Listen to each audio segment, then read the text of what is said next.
What is up, Swishers? We're back! We are back with an all new NCAA season. Okay, I'm so excited if you can't tell already. Okay, I know that the WNBA season is over, but that doesn't mean that we aren't going to cross over into the NCAA women's basketball season. Because guess what? Women's basketball is women's basketball, whether it's college, whether it's WNBA, it's all right here on the WNBA Daily Swish. Okay? Shoot, we might even have to switch up my name to the NCAA Daily Swish. Nah, I'm just going to keep it the way it is. Okay, so here's your lowdown for today. Okay, we kind of went into last week with our NCAA starting season. Okay, it's looking really great. It's looking really awesome. I'm impressed with a few of the games. I'm going to talk about some of the games that happened over the weekend and kind of get an insight on where the rankings stand. If you can't tell already, okay, we have over here South Carolina, number 2, UConn. That ain't no surprise, okay? Number 3, Stanford. 4, Baylor. 6, Mississippi State, okay? Then you have Arizona, and then you have NC State, and then you have Oregon, okay? They're still standing strong even after they lost one of their top players, Sabrina Ionescu, okay? And so it's interesting to see where this season's going to go. You have some new players, upcoming freshmen. You even have whole new teams such as the Notre Dame having a new head coach. You know, she took a win over the weekend, and I'm going to go into discussion about that here in a little bit. Okay, so with that being said, okay, so we got some top highlights, action, scores. Okay, coming up would be number 1 South Carolina came out with a nail-biter win against number 21 Gonzaga. Okay, now this isn't typical of South Carolina. You're probably wondering, like, wait a minute.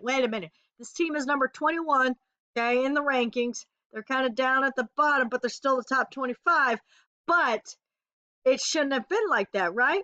Okay, maybe South Carolina's a little rusty. You know, maybe they got them quarantine blues and they're just now coming out of it. We don't know. Okay, maybe this was just their first taste of, you know, game action since we've been in quarantine for quite a while. Okay, they didn't even get to play a Final Four this year alone because quarantine kind of the pandemic kind of stopped all that. So things ran a little bit different. We had to stop the NCAA Final Four, couldn't have it. And so either way, South Carolina came out on top from that. But, you know, furthermore, you know, it could have been the quarantine blues keeping them from performing the way that they should have. Okay, maybe this was a little bit of a wake-up call. Your final score was 79-72. Okay, so it was quite a matchup. It was interesting to see. Gonzaga was not going to go down without a fight. Okay, next you had number 5 Louisville. Okay, defeats Eastern Kentucky this weekend with a score of 101-58. Okay, this could have been a no-brainer with ACC Player of the Year Dana Evans and freshman Haley Van Lith, both able to keep the Cardinals up with at least 20 points. Okay, so they did an outstanding job. Louisville came out to their top performance, doing what they needed to do. Okay, then you have Mississippi State this weekend. Okay, you got to remember they do have a new coach. Okay, but they're still making the dream work. Okay, with this new head coach, Nikki McCray-Penson. Okay, and they defeated Jackson State with a score of 88-58. Okay, so they had a 30-point lead over Jackson State. Now, what does this mean? Okay, I know some of these teams might not be as ranked as the other teams. Okay, they are going to have to face a battle here sooner or later. But, you know, all in all, for a new head coach coming into this program, you know, this is a win's a win. Okay, and so I'm excited to see where Mississippi State goes this year and how they're going to handle pressure later on down the road with some of these bigger teams. And are they going to be able to make it to the Sweet 16? to the Elite Eight, maybe even the Final Four, like we've seen in 2017 and years after that. Okay.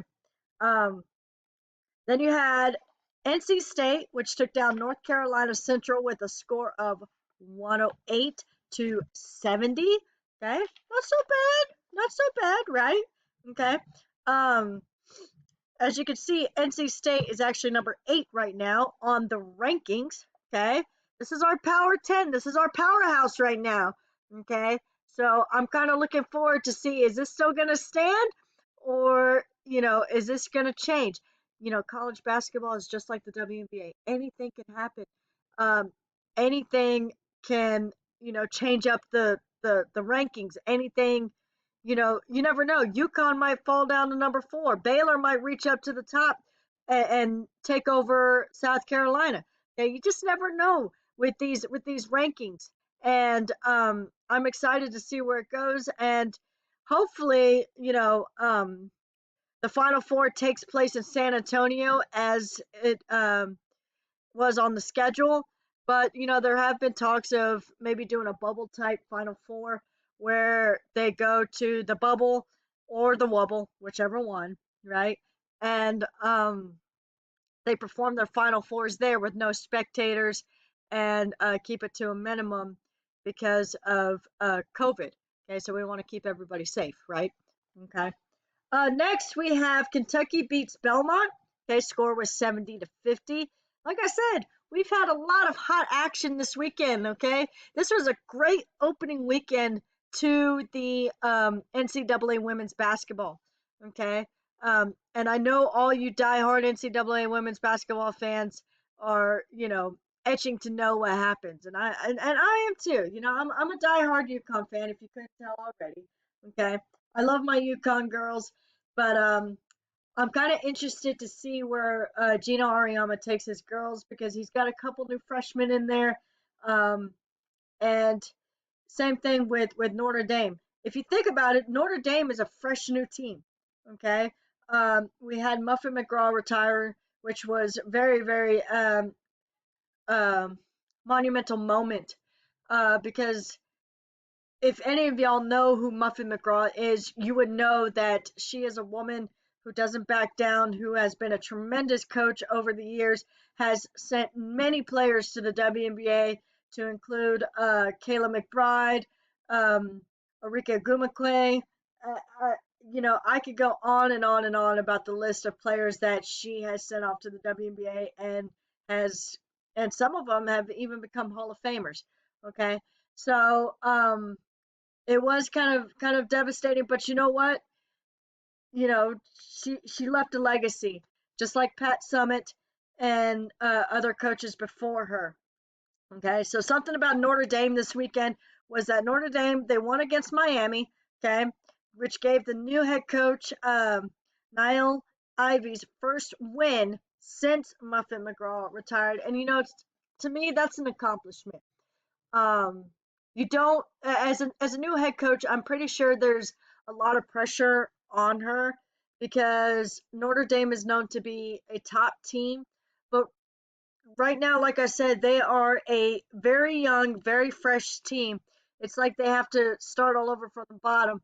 But for her to have her first win and hopefully keep this momentum, um is good for her. It's something. It's an accomplishment to put under her belt, and hopefully we continue to see Notre Dame rise again and come together and be at the top where they're known to be. Okay. Um, so I'm excited to see where this NCAA season goes. Okay. Like I said, we had a lot of good action this weekend. It was a great opener to the NCAA women's basketball season. I want to know what your predictions are. Do you have your brackets ready already? Are you already making predictions of who's going to go to the Final Four? Is it going to be this same top four: South Carolina, UConn, Stanford, and Baylor? Okay. I know a lot of people have already started filling out their brackets, and I'm really hoping that we can finish out this season and have a Final Four and see who really makes it out on top, instead of just having to shut down because of the pandemic. And I really want to see these girls reach their potential and see where it goes. So go ahead and comment below what predictions you have. What team are you rooting for? Like I said, I'm a diehard UConn fan. UConn! Okay, I've gotten in trouble a couple times at a UConn game for not keeping my mouth quiet. But I mean, who does, right? I mean, if that's your team, right? So, I'm look at this. I'm just saying right here, I'm just messing with y'all. But I really hope that we can start making our predictions now, start making some guesses. Okay. Who do you think is going to be the top Final Four in the end in March Madness? Because once we get down to the wire, these videos are going to become hotter, right? Okay. Because that's how we do it in the Daily Swish. Okay. So that's all I have for you guys today. I hope you guys enjoyed seeing the first weekend of the NCAA women's basketball scores and outcomes. Okay, we're going to keep going and see how far this season is going to take us this year and who's going to come out on top. Will it be South Carolina? Will it be Baylor? Will it be Mississippi State? Will it be Notre Dame who treads their way up to the top and surprises us all as this new baby team? I'm going to call them a baby team right now because that's what they are. So, um, yeah, go ahead and comment below, make your predictions. Okay. Also, if you are not following my Facebook group page, WNBA Daily Swish, where you can get all your latest updates for the NCAA women's basketball, WNBA, okay? Anything and everything women's basketball, find it on my Facebook group page, WNBA Daily Swish, okay? Because if you ain't there, you better get there right now, okay? Also, stay tuned on these videos. Subscribe to my channel. Let your friends know about this WNBA Daily Swish video pages where I give you all the updates. Okay, you got friends that like women's basketball? Get them here right now because if you ain't doing that, you slacking. All right? So, like I said, if it ain't hot, it ain't a swish.